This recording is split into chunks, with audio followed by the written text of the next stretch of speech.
What's up, guys? My name is MadSquash924. Welcome back to another episode of some Star Wars Knights of the Old Republic 2, The Sith Lords, Part 39. As you see, we see a man named Disciple. And, I imagine that's gonna be the theme of the entire episode. I believe. But we'll see. It's gonna be a long one. Who are you? Actually, thanks for the polite bow. You must be a gentleman. I am an historian and scientist working for the Republic. Although I'm certain my contemporaries would judge me more a historian than scientist. What are you doing here? Like you, I was looking for some trace of the Jedi. I had heard mention that one of the Jedi Masters had gone there, but I found no trace of them. But that's not the only reason. The other reason was the ruins of the Jedi Enclave, and once I arrived, I felt it was necessary to stay, to protect what was left. Left? Much had been taken from the Enclave, both by raiders and others. I wished to preserve what I could. What others? Many artifacts were taken from the Enclave, but these thefts, they had to have been done by someone who knew the Enclave well. I suspect the Jedi themselves took the holocrons and records, but I do not know why. And you mentioned holocrons. Someone has been taking holocrons from sites across the galaxy. It is almost as if someone does not want their knowledge used to find the Jedi. The situation on Dantooine is echoed in other places in the galaxy. Raiders, smugglers, all seek to plunder what remains of the Jedi. And even the Sith. More so than the Jedi themselves, I fear the loss of their history. Why is that? Much has been forgotten in recent wars, and I fear that greater troubles shall stem from that loss of knowledge in the future. The destruction of the Academy on Ossus near the Kron Drift in the Sith War, the teachings of Master Arca, the adventures of Jolee Bindo on the Rimward missions. All of these things are in danger of being lost forever. What else would you like to know? Do you know what happened to the Jedi? No. It is something of a mystery why they would exile themselves as they have. It is not the way of the Jedi to vanish in such a way, especially when the Republic is in need of them. I fear that there is something else at work, something that we cannot see. Then again, perhaps the Jedi are hiding simply because so many people hate them these days. And why do you think the people hate the Jedi so? It is difficult sometimes for the Jedi to see such things, since much of it is rooted in human nature, and the Jedi are often removed from events of daily life, insulated. But the reason the Jedi Civil War was named such was because few in the galaxy can recognize the difference between the Sith and the Jedi. To them, they are both Jedi, with different philosophies. That's interesting, but the Jedi have protected the galaxy for centuries. They ideally seek peace, often through some matter of sacrifice. Not always. Jedi often fall. They cause much harm on Onderon, for example, in the name of peace and protection. Uleg Qel-Droma and Exar Kun, the two Dark Lords during the Sith War many decades ago, were once Jedi Knights, as were Revan and Malak. It is perhaps more amazing that some still trust Jedi after many have fallen and endangered the galaxy. It is also proof that a single Force wielder can change the face of the galaxy. And that is a frightening thing indeed. Do you hate the Jedi? Hate? No. I do not hate them. They only raise questions without answers. Jedi are not supposed to be like the rest of us. They are supposed to see a higher purpose in all things, and they are supposed to train students responsibly and well, so mistakes of the past are not repeated. Yet all I saw was ignorance and arrogance, and what those seeds created in the Republic. It is difficult to follow the Jedi Code when so few others have, but you know this. Elaborate. Many Jedi defied the Order during the Mandalorian Wars, and it paved the way for the Jedi Civil War.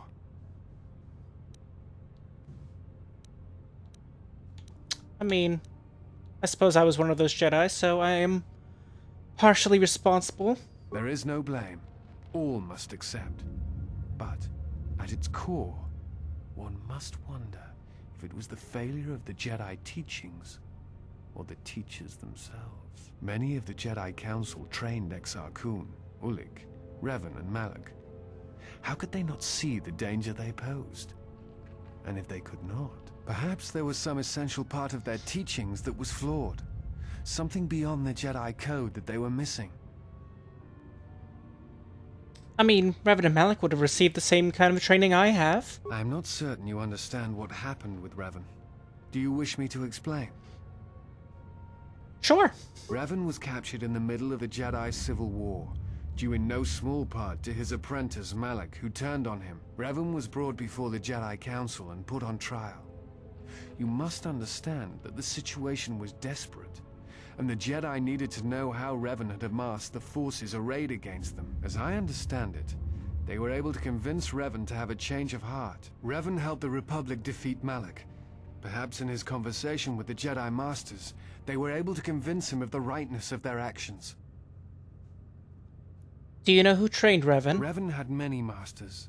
Zar, Dorak, Master K before K left for the wars. Towards the end of his training, he sought out many to learn techniques. It is said that he returned to his first master at the end of his training, in order to learn how he might best leave the Order. I want to talk about something else. What else would you like to know?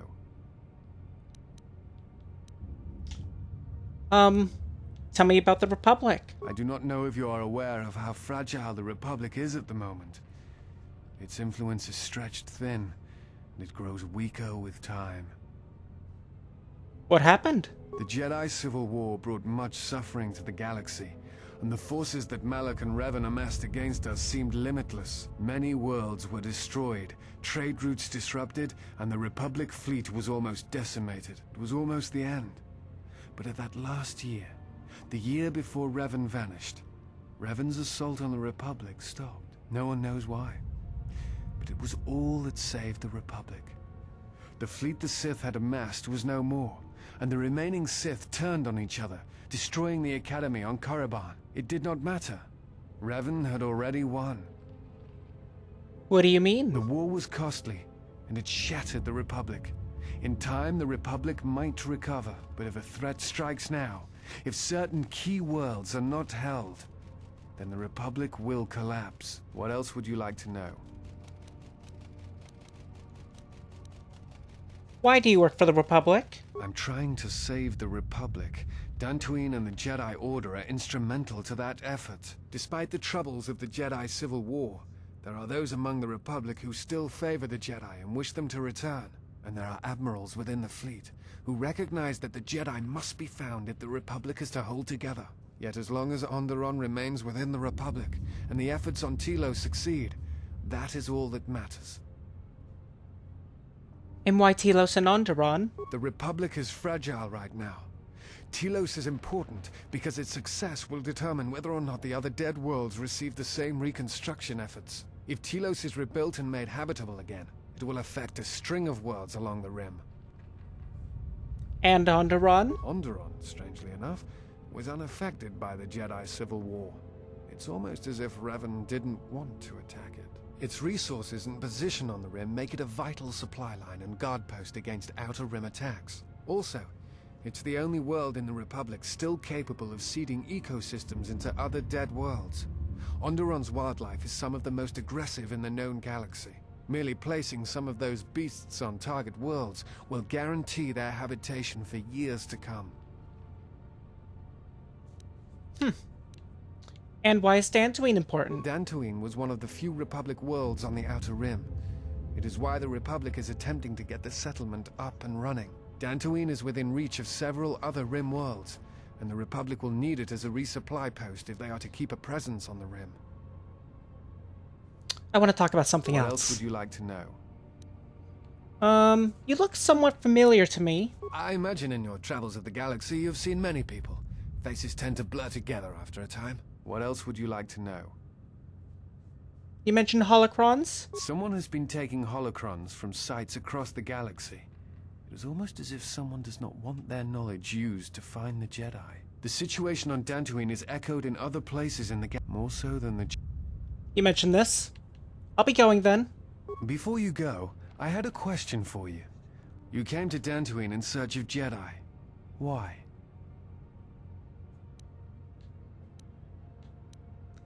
Well, I suppose it's because the Sith are awake in the galaxy. And I'm going to need their help to stop them if the time comes. If the Sith are rising in the galaxy again, then it is strange the Jedi would not be there to meet them, and that we have not seen more evidence of the Sith.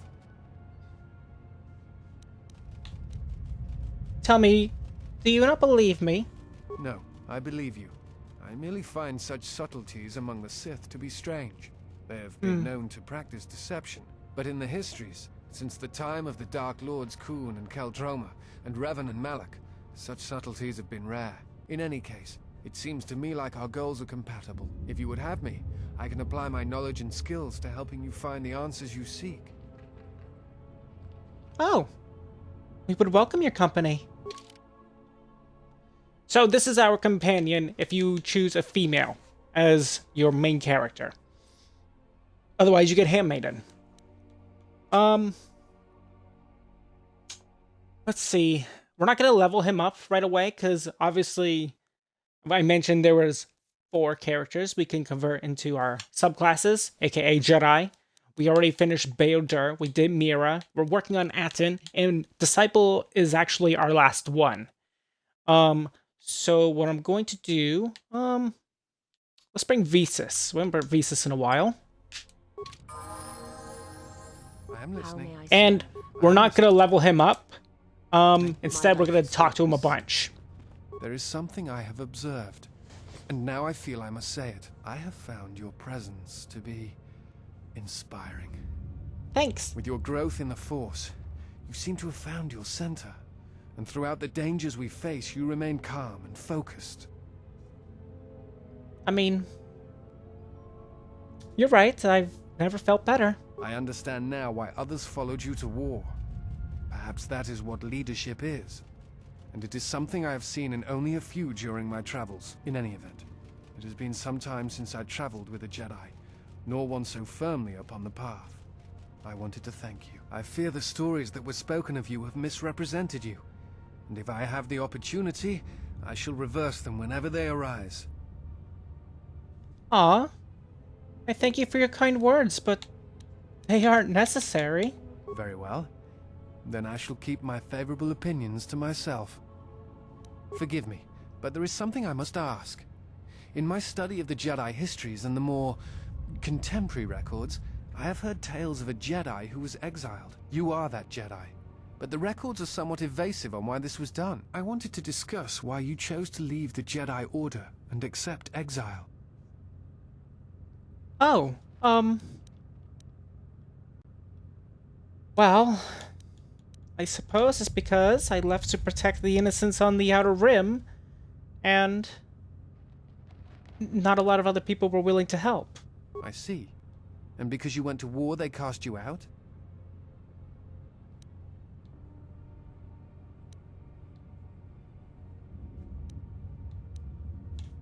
I mean, that was the belief at the time. However, there have been other recent discoveries that I found that seem to indicate that there may have been other causes as well. Do you have a record of this trial? I do. My droid has a holo recording of it. Perhaps I shall examine it when I get the chance. With your permission. Oh, yeah, you're free to do so. That's fine. I appreciate your trust. Thank you. Very well. Well, let's go. So, obviously what we're doing right now is we're trying to get a lot of influence points with him to then convert him to become a Jedi. It's also very easy light side points, because he's very light side and all that kind of stuff, which is nice. I have studied the holo record of your trial. I am unsure what to make of it. I must confess that I was searching for some meaning beyond the records. A reason for why one would leave the Order. I didn't really leave the Order, I was exiled. Yes, but exile is rare, and I have found it is not really something that the Order can enforce. Believe it or not, it was really your choice.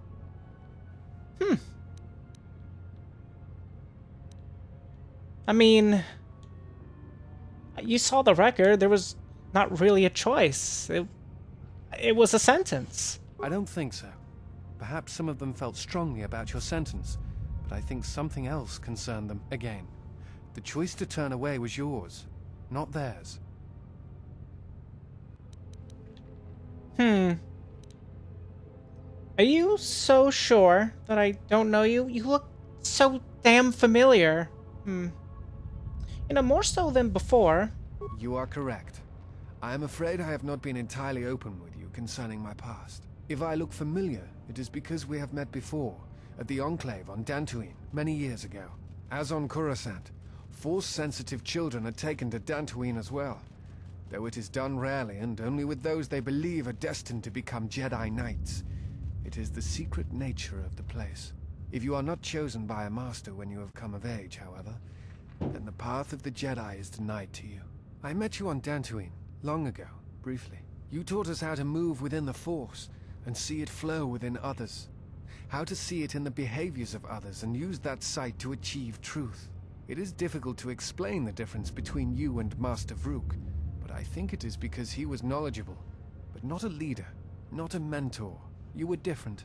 We could all feel it. And I knew that if I were to have a master, I would want it to be you. And then you went to war. Many Jedi went to war, and the Jedi Masters proclaimed that you were Jedi no longer.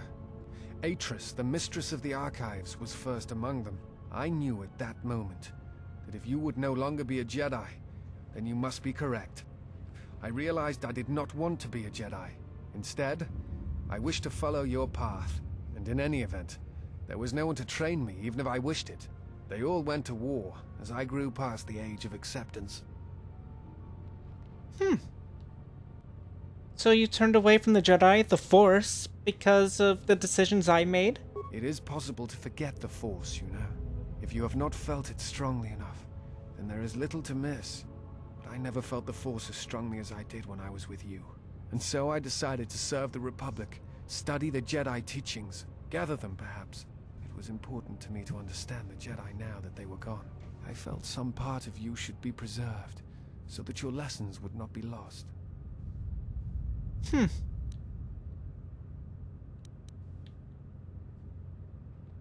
Well, I'm terribly sorry that my leaving for war had such consequences on your well-being. Perhaps. I still harbor doubts about the path I walked.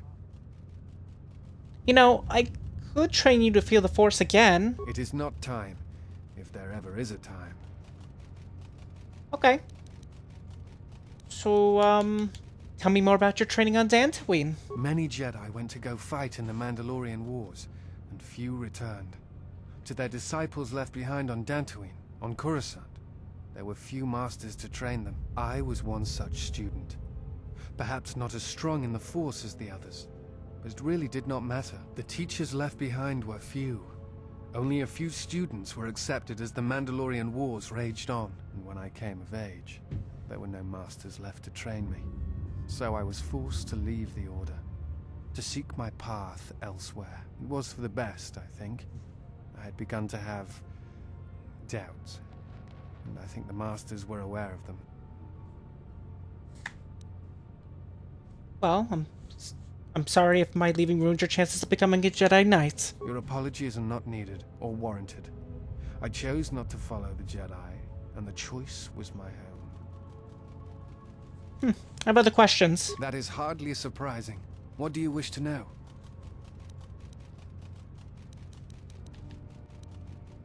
What do you know about Force bonding? A Force bond? What do you mean?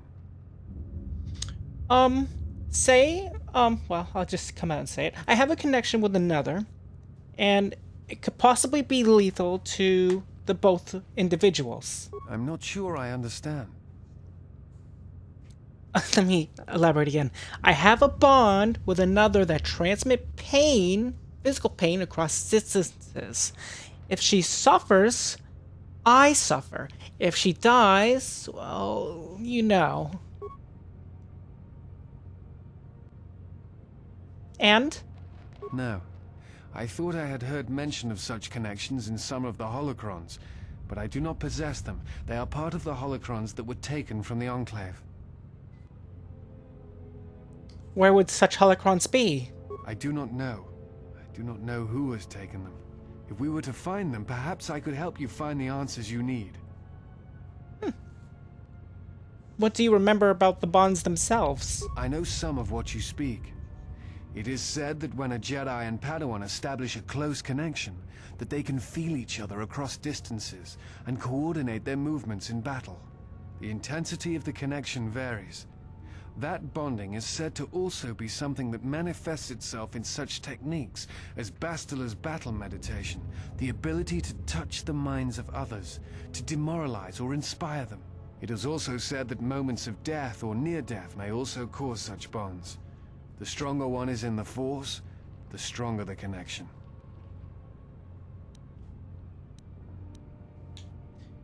You said feel each other's across distances. What about each other's thoughts as well?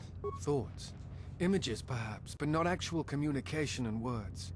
A bond often causes a sensation to be passed along it, such as extreme fear and pain. Still, I have seen Jedi who have the ability to communicate with aliens and beasts. It is a rare thing. Perhaps telepathy is one such talent. Is it such a bond ever lethal? I've never heard of a bond being lethal. I suppose such a thing is possible.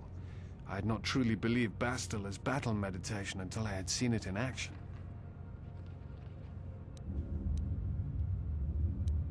Okay. We gain more influence. That's what we need. Yes? Is something wrong?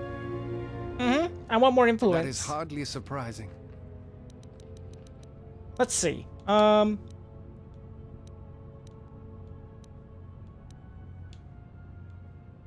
think you are right. It is time. I have watched you. It is You have time. become strong in the Force again. But that is not all. You have achieved a center in the chaos around us. And I have felt it, my master. The one intended for me. Left to fight in the Mandalorian wars. Now she has returned. And I ask her now if she will train me in the ways of the Force. Of course. I will train you. The one who was to be my master was lost at Malachor 5. I want you to teach me the ways of the Force. To become a Jedi Knight. What I meant to be. Okay then, so let's meditate and open ourselves to the Force. Imagine the initial teachings of the Jedi, your first steps within the Enclave. Now, remember the wind among the plains of Dantooine, the feel of life all around you.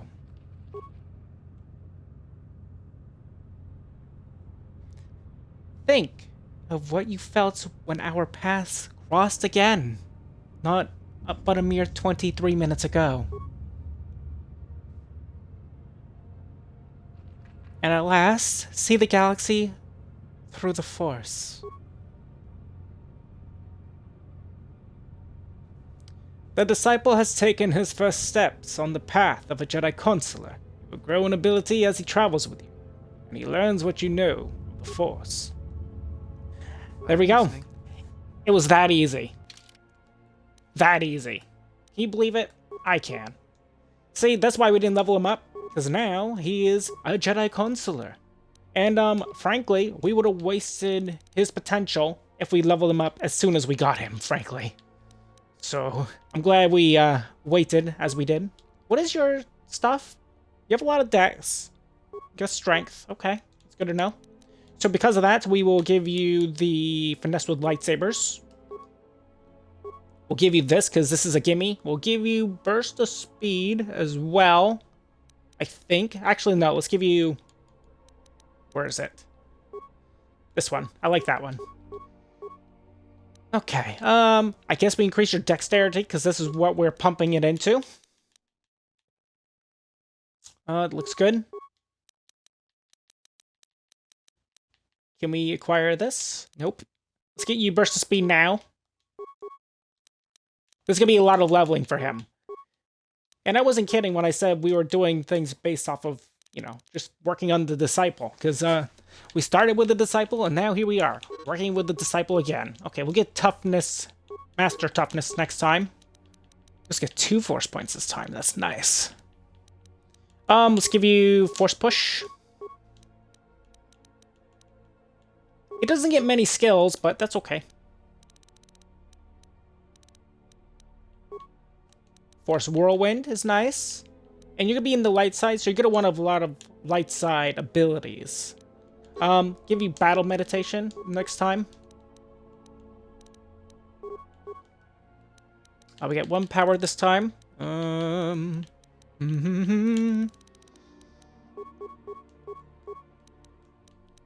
Dexterity is now 18.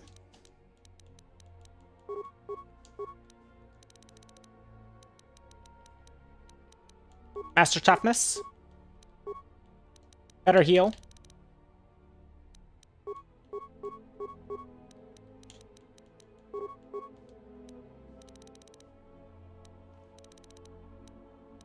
We can't get Force Wave as of yet, so let's get you improved Battle Meditation. And I believe Battle Meditation is just a big AoE, if I remember correctly. Well, we'll take a read at it.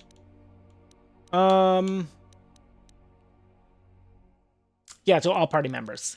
That's right. Okay, so I guess we can work on... I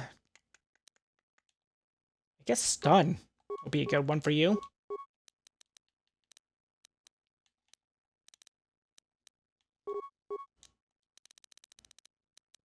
You have Master Toughness, which is nice. You have the Finesse with Lightsabers, which is also nice. Guess we want to give you the Advanced Jedi Defense. Master Speed. And Force Wave. Do we want to work on any of these other ones? Probably not. We'll just go hard on Dex for him. And I like Disciple way more than Handmaiden. Handmaiden takes so much longer to convert into a Jedi than Disciple does. You literally just met Disciple today in this episode, and here we are just making him a Jedi. Like, it's kind of disgusting. At least I think it is. And he's a really good Jedi, too. He's very good.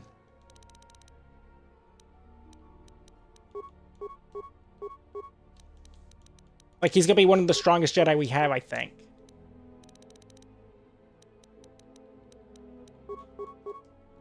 Of course, we gotta get him some lightsabers. Because we have yet to see any lightsabers, other than the ones that I currently own. But it's fine. Now we deck him out in some gear. Now, ideally, we want to give him something that is not armor. So, stuff like this. Because it does not restrict force powers. So, we'll give him one of these. I guess in this case, we'll give him that one, right? Well, let's get this one first. So, this is 4 and 4. That is fine so far, because your dexterity is actually 20.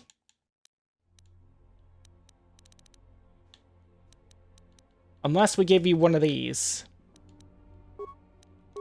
I don't know, let's see what else we got. Because we want to increase his dex. I mean, that increases his dex right there. This is also nice. But I want to give him that.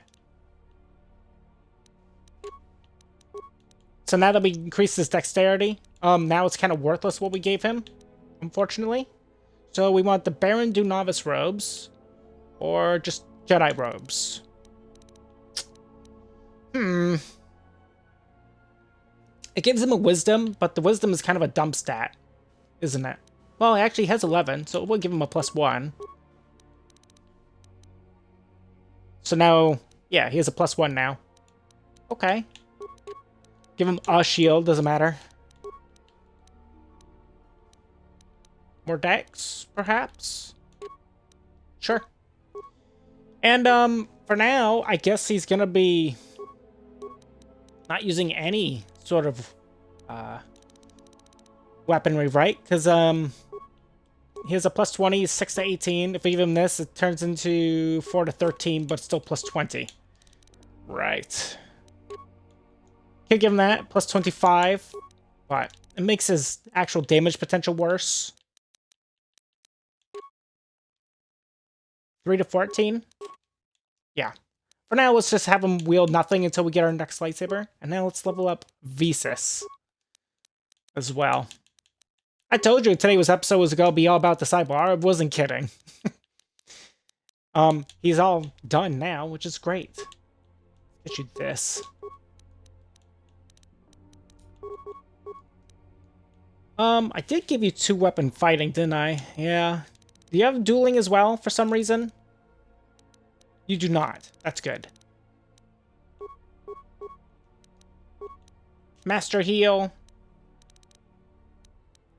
One thing that's going to be coming up relatively soon, we're going to be trying to get Atton's last influence point so we can get him to become a Jedi as well.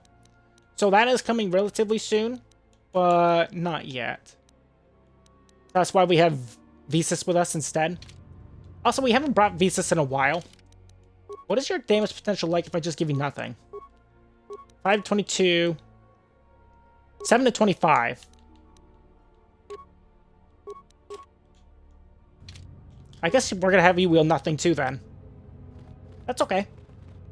Okay, let's take a look at these things before we actually end the episode. Sorry, but today's episode literally took a half hour pretty much about Disciple. So let's see, each mercenary bears evidence that they were killed by a lightsaber. Which, well, only one of us has, so... Okay, Osgul's orders, targeting Visor. This datapad contains orders from Osgul, the leader of the mercenaries of Dantooine. Rook has wandered into the Enclave alone. He will take a full squad and capture the Jedi alive. Bring him to our nook in the Kinrath Caves. 2-way transport to Nar Shaddaa. He will fetch a fine bounty. So there's our lead. And we got some targeting visors? Yeah, targeting visor.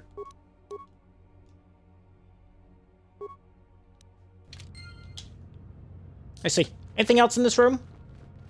Yes? No? Looks like no. Alright. Wow. I don't think we can talk to him about anything else, can we? That is hardly... Nope. He's all done. Very easy Jedi to make. If you guys want to make a Jedi disciple, that's how you do it. From start to finish. Anyways, as I said, this is where we're ending today's episode. Sorry about, it was just about disciple, but it was worth it because we got a subclass literally immediately. If you guys did enjoy today's episode, feel free to leave a like, leave a comment. Tell me what you guys think of today's episode, and what do you think of our new companion disciple? I think he's cool. He's one of my favorites, just because, well, he's a very powerful Jedi. He's fun to talk to, and we're going to get some cool dialogue with him later on in the Ebon Hawk. If you guys are new to my channel, or have been watching me for a little while, and you haven't done so as of yet, and you like what you see, feel free to subscribe to me, MadSquash924, over on YouTube, where my channel is hitting right there. And I did the whole entirety of the KOTOR 1 Let's Play as well, if you guys want to check that out for yourselves. And don't forget to ring the bell to get notified on my latest videos. On the next episode, we're going to be finishing off exploring the entirety of the Dantooine Enclave sub-level. Once we do, we actually got to go back to the Kinrath Cave to free Master Vrook, as you saw in that datapad. So I'll see you then. Goodbye.